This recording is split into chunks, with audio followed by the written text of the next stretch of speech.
अब की बार अब की बार अब की बार अब की बार गाँव एकता अपना हक अपना हक अब की बार अब की बार अब की बार अब की बार गाँव एकता। सरकार बात करती है आज प्रदूषण बढ़ रहा है, उसका एक बड़ा कारण ये सारे पेड़ प्रशासन की लापरवाही की वजह से सूखे और हजारों एकड़ जमीन यहाँ आसपास के सारे गांव की जो दलदल बन चुकी है, जहां पर लगातार पिछले कई वर्षों से पानी भरा हुआ है। दिल्ली देहात के हालात बद से बदतर होते जा रहे हैं और लगातार गांवों को स्लम बना दिया गया है। हमारी यही मुहिम इसलिए है, हमें कोई शौक नहीं, हम इसलिए चुनाव का बहिष्कार कर रहे हैं कि गांव की कोई सुनने वाला नहीं है। गांव के हालात बद से बदतर होते जा रहे हैं। आप देखिए मेरे पीछे किस तरीके से हजारों पेड़ जो सुखा दिए गए प्रशासन की लापरवाही की वजह से, हजारों एकड़ में पूरे क्षेत्र के अंदर पानी भरा हुआ है। क्या सरकार की कोशिश नहीं होनी चाहिए थी इन पेड़ों को बचाने की?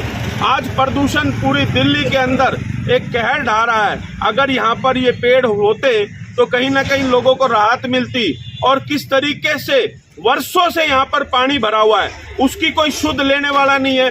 पड़ोस में अभी मुंडका के अंदर आप सड़कें देखेंगे तो हालात बद से बदतर है, वहां से निकलने का रास्ता नहीं।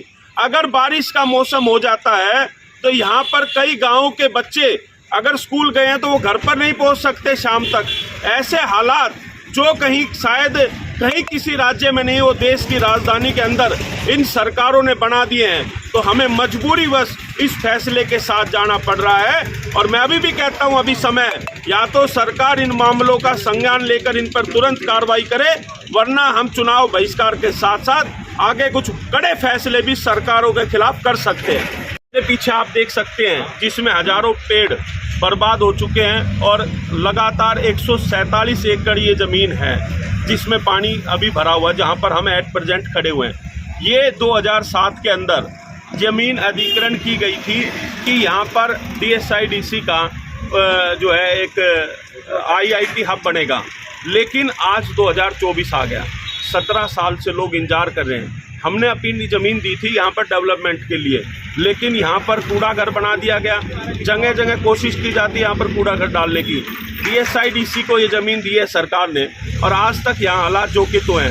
हम पर यहाँ पर लोगों का जीना दुर्भर हो रखा है। तो हम दिल्ली सरकार से मांग करते हैं कि इसका तुरंत संज्ञान लेकर इस मामले को, यहाँ पर लोग चाहते हैं कि यहाँ पर IIT का हब जो आपने पहले से 147 एकड़ में बनाने का प्रस्ताव दिया था उसको तुरंत लाया जाए, अन्यथा हम अपनी ज़मीनों पर दोबारा से काबिज हो जाए।